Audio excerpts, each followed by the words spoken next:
Welcome back to Financial Therapy. It's not just about the money. I'm personal financial planner, columnist, and financial therapist Rick Kahler. Research tells us that 90% of all financial decisions are made emotionally, not logically. For nearly 4 decades, I've been helping people make better money decisions. So what makes my financial worldview different from most financial experts? I blend the nuts and bolts of financial advice with the emotions that drive making them. Good money decisions are not just about the money. So let's get started with today's episode. Welcome back to another episode. I kind of feel like the quarterback of a football team because I, in collaboration with Bari, just called a audible. We're going to do part 2 of tools. I feel like it's like cut, take 55, take 110, cut, take, and they're all good cuts. We just keep going.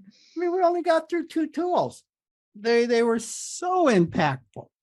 So let's talk about some more tools, Bari, that we can use to change our relationship with money and ourselves and our significant others. Okay, I'm gonna try and get three in this All right. little segment there. Okay, 3. Okay, and so these tools are things to be practiced over and over and over. They seem really simple when presented, but they're pretty profound when you actually practice them. Okay. And whenever was at the very beginning of my journey 25 years ago, I was all about the tools and practices because that's what helps me create deeper meaning, more creativity, more playfulness, on and on with my relationship to money. Like that's what I was doing in every other area of my life. So when I decided to take on money as my main topic, obviously it touches on, everything else, right? I knew I needed to just bring in these practices. All right. I just want to touch on something that to you is like, duh. But what you're saying is you actually did all these tools. Oh, yeah. I mean, that's the thing. I am not someone, again, as an Enneagram 4, which we've touched on. I have to try it out. I have to live it. I have to be walking my talk. I tell a lot of stories, and obviously I tell more of my own stories of what I've had to work through and how I used the tools right. So Exactly. That's how all these tools were created. I mean, not all of them. A lot of them were created because I needed them. Some of them were certainly created when I started teaching my 3-phase methodology in 2001 in tiny little groups of 10 people. And the first evening, I think I went straight to tell me about your childhood and money, and we just like went so deep, so fast. And I was like, Bari, they're freaking out. They're freezing.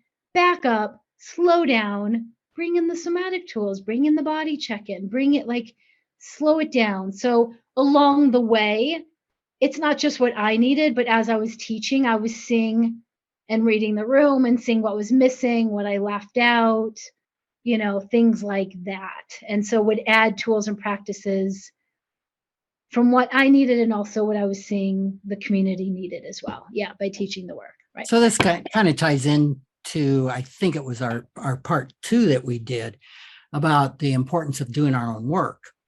Yeah. And so often when a practitioner approaches this work, it's like, well, give me the formula. Okay, give me the tool so I can go back on Monday morning and do this with my client, with almost complete detachment from experience it themselves and doing it themselves and doing the practice. So I just wanted to bring that out, that these are tools not only for a practitioner's clients, they're probably more importantly for the practitioner or the person. Equally as important, right? And so we had talked about doing our own money or financial therapy work, more of the money healing work, right? And that to understand our own money story and all of that side by side, all of these tools around money dates and learning a bookkeeping system and values-based bookkeeping and how to make good money decisions are things that are essential. They have been essential in my life. I mean, it's what has helped me feel more confident in my relationship to money. It gives me tools and a foundation to continue to work on myself and fine tune things over and every year. I'm like, okay, what do I need to work on? Do I need a new bookkeeping system? Do I need a new person in my financial support team? Do I, what's going on? And it comes from all these little, very practical practices. Yeah. Great.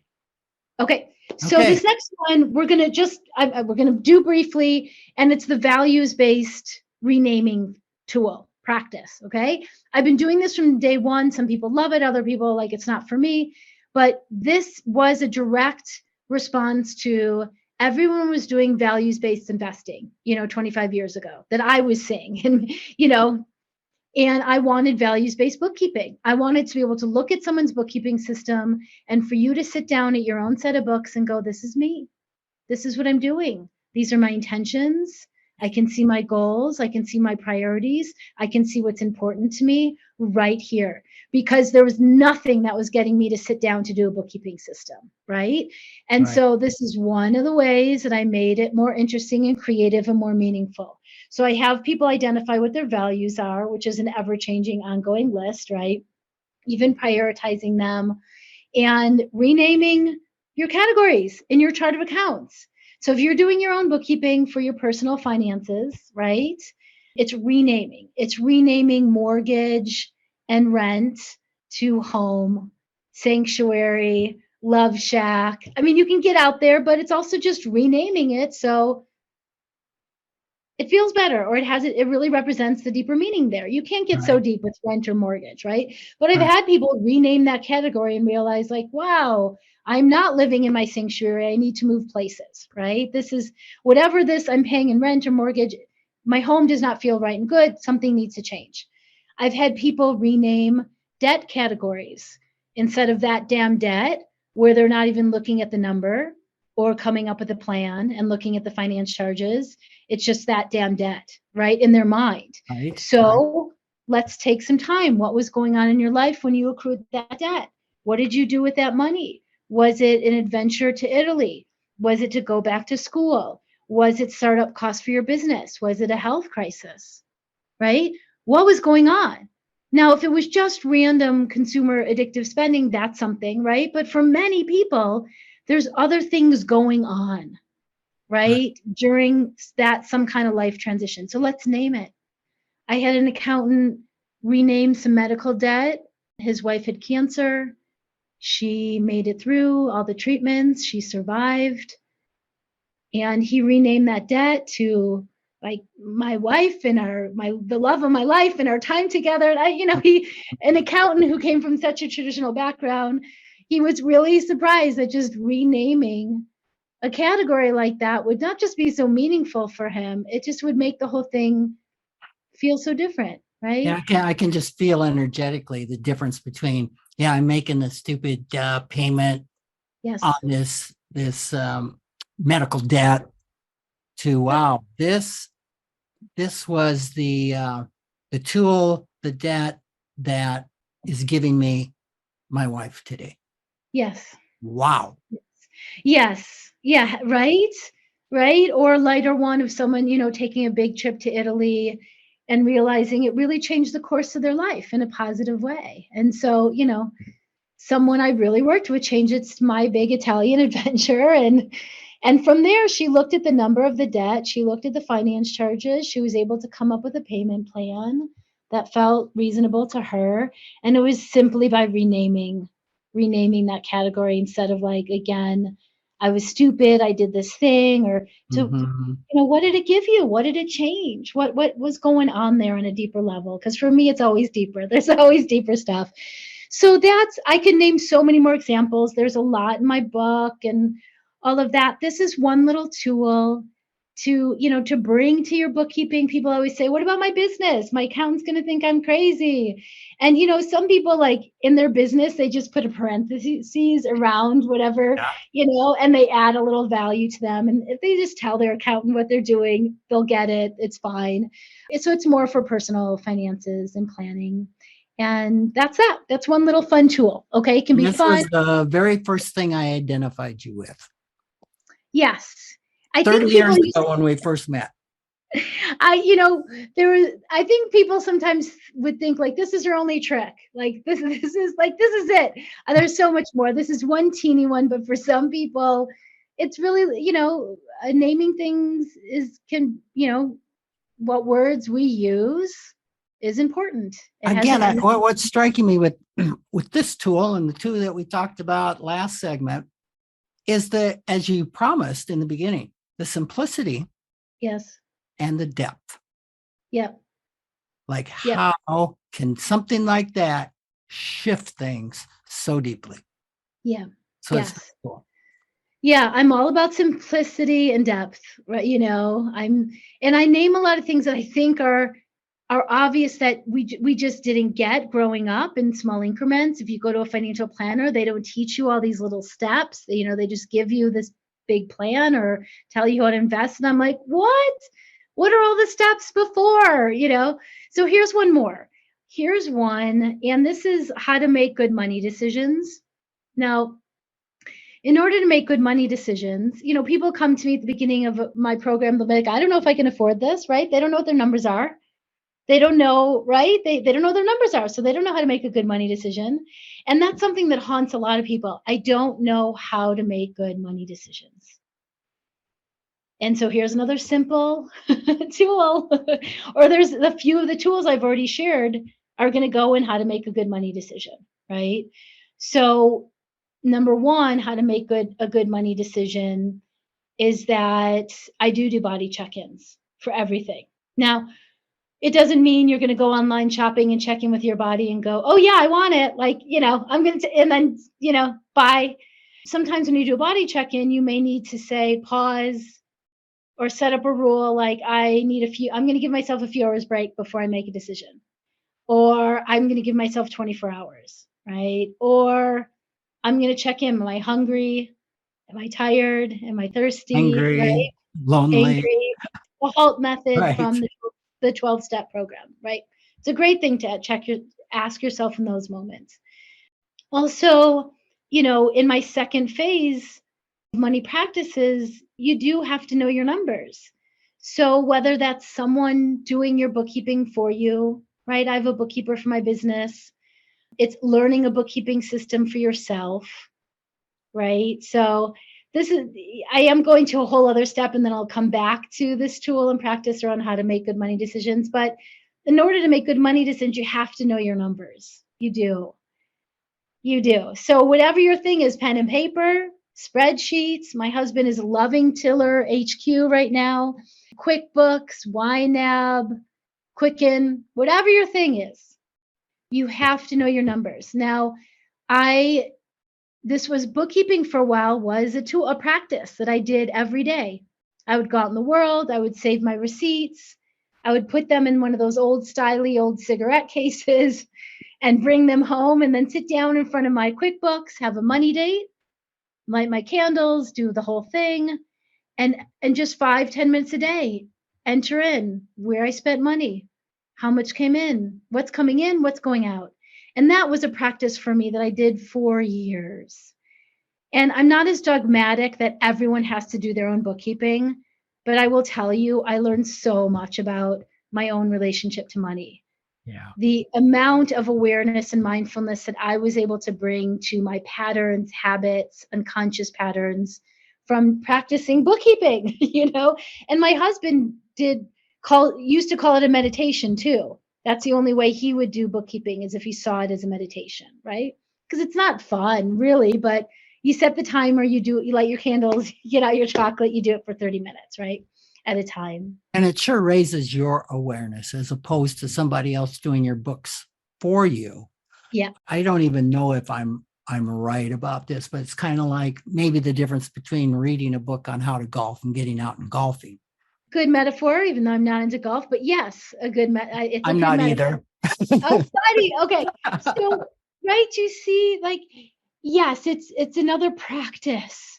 There are these things to do when you're tending this garden of life. It needs watering, it needs care, right? So yes, it needs bookkeeping. And I did bookkeeping for years on my own, and then I handed over the business stuff to a bookkeeper, and my husband took over our personal. And we still check in, though. We still check in we try to check in monthly. Sometimes we go longer, and then we come back to what's going on. So that's in order to learn how to make good money decisions, you need to know how to do body check-ins. You need to know your numbers. So you need to have a bookkeeping system or way to check in, right? And then it's in the moment. This is what I wanted to bring today. So it's I guess the third part of making money decisions: body check-ins, knowing your numbers, and number 3, bringing a set of questions with you when you're going to be in a money decision moment. Okay. So these are questions that you can make up in the moment. You can have a list. You can just add to them as you go, right? So for example, if I'm going to do some online shopping, okay, here's my questions. Do I want it? Do I already have one in my closet? Am I going to use this? Will I get the value out of it? Do I have the cash flow for this, right? So I bring a little set of questions. Am I hungry? Am I tired? Right? Always ask that. That goes back to the body check-in. Now, that's in a small little clothing shopping moment, right? I always tell the story of when I was at the car dealership and years ago. And we're going to end on time, so don't worry. Oh, we got lots of time. Oh, we got lots of time. Okay. Oh, yeah. In the car dealership, we were starting to talk with the sales guy. All of a sudden I notice I'm starting to hyperventilate a little bit. My breathing is starting to go up high. I know something's starting to happen, and I know myself well enough that I need a body check-in. So I say to my husband and the car salesman, excuse me a moment, I'm going to go to the bathroom. I don't say, excuse me a moment, I'm going to go to the bathroom and do a body check-in, but I go to the bathroom. I start doing a body check-in. What's going, just notice what's going on. Where am I noticing it in my body? Start naming the emotion, start sitting with it. Oh, this is me feeling anxiety. This is my version of mild hyperventilating. What's going on here? Oh, I don't like to make quick decisions. Okay. I really don't like it. What does this remind me of?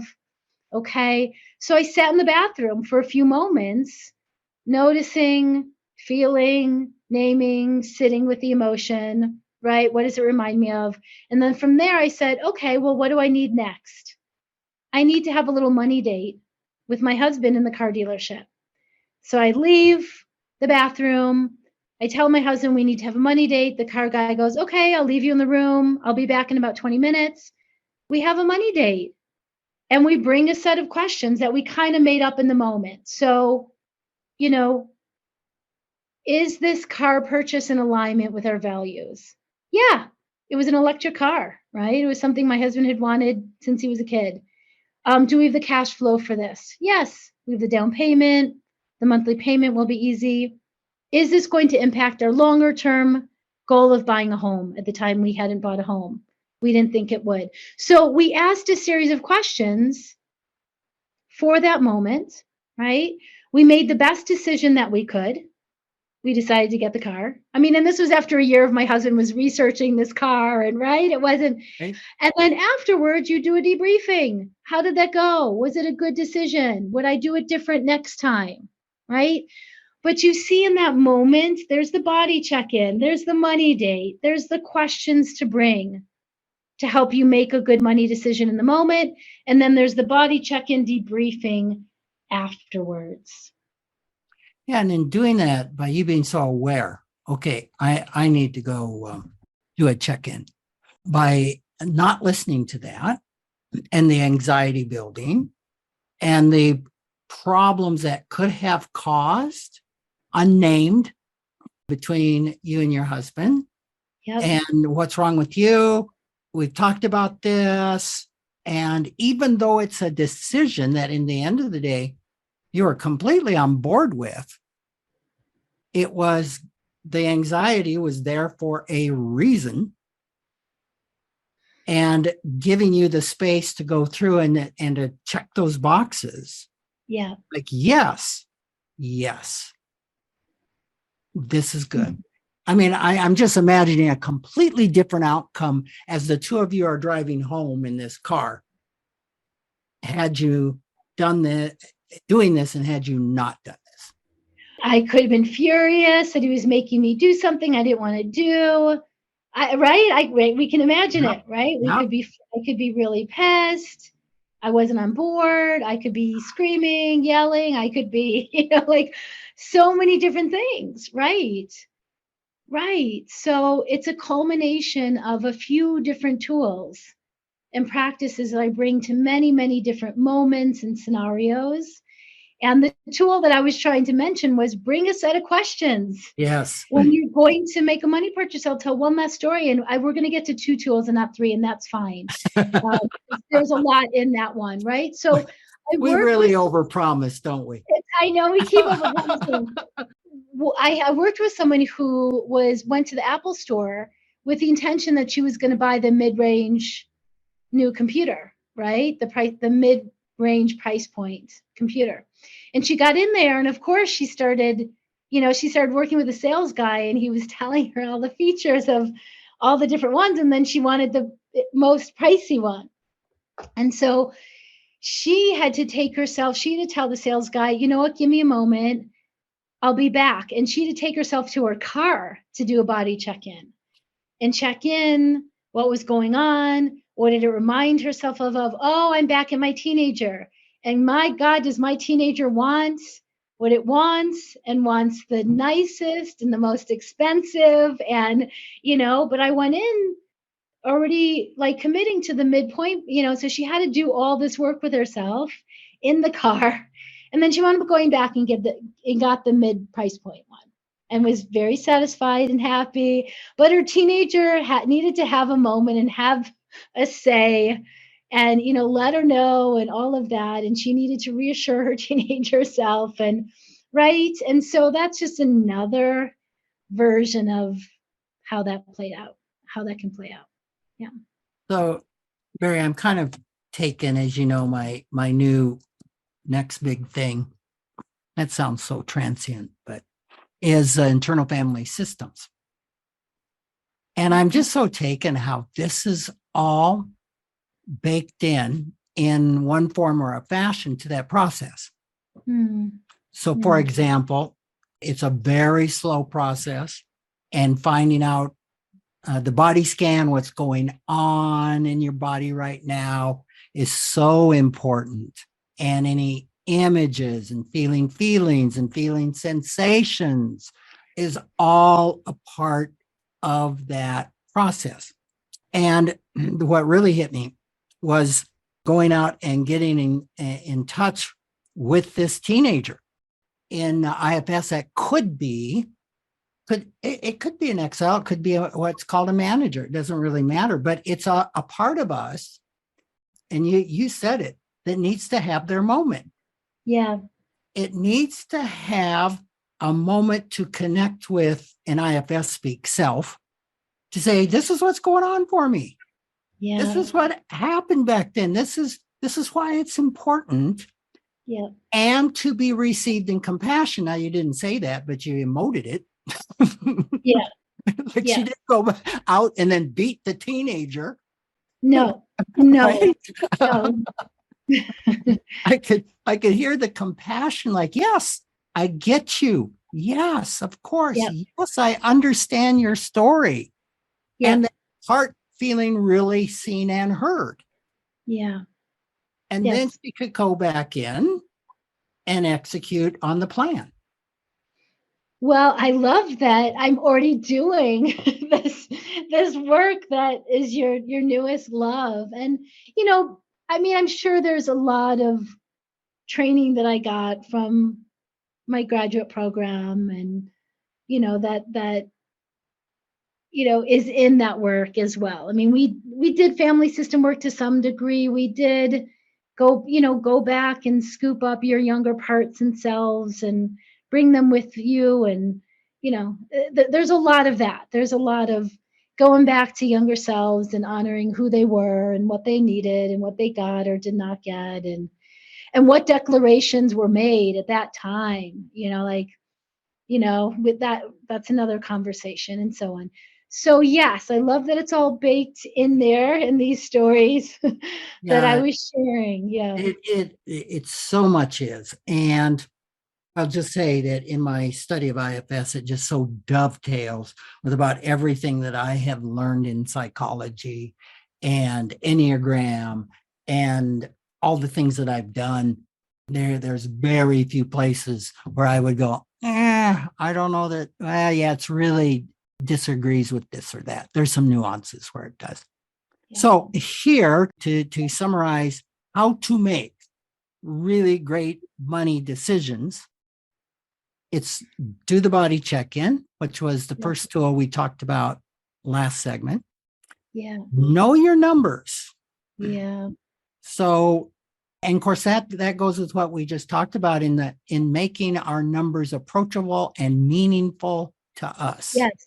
Right. It's learn a bookkeeping system.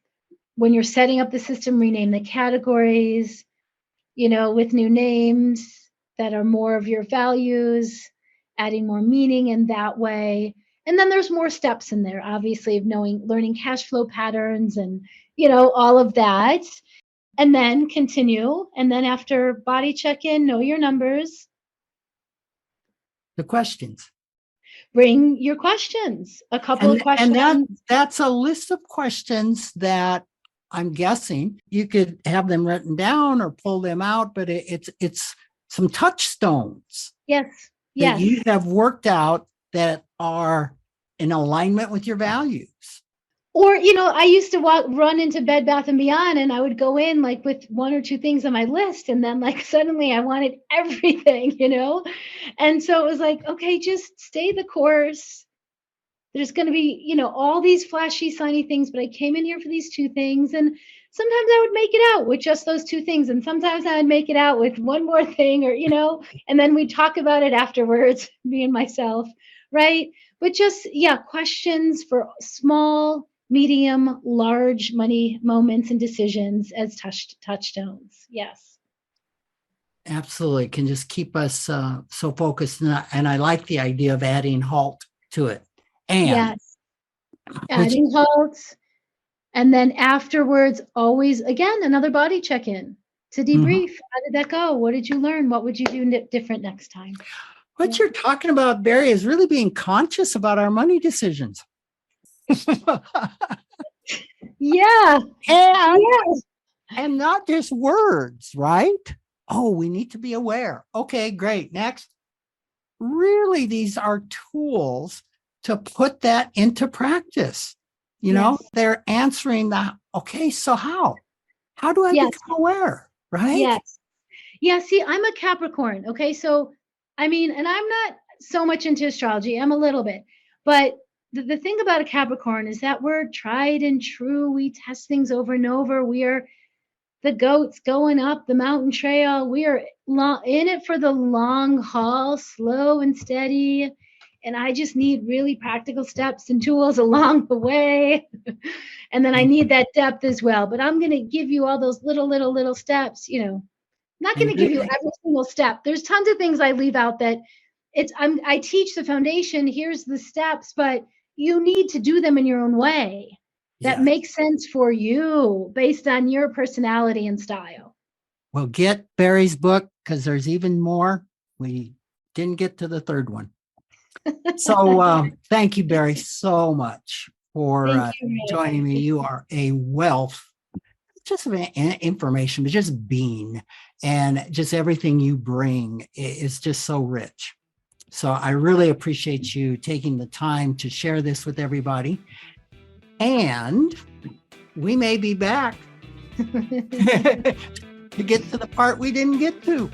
So thank you. Thank you, Rick. Always a pleasure. Thanks for joining me, Rick Kahler, for another episode of Financial Therapy. It's not just about the money. This is where I combine the nuts and bolts of financial advice with the emotions that drive making them. Remember, every financial behavior, whether it appears illogical to you or others, makes perfect sense when we understand the underlying beliefs, feelings, and thoughts. Sign up for my weekly blog at financialawakenings.com. I hope you'll join me again for our next episode.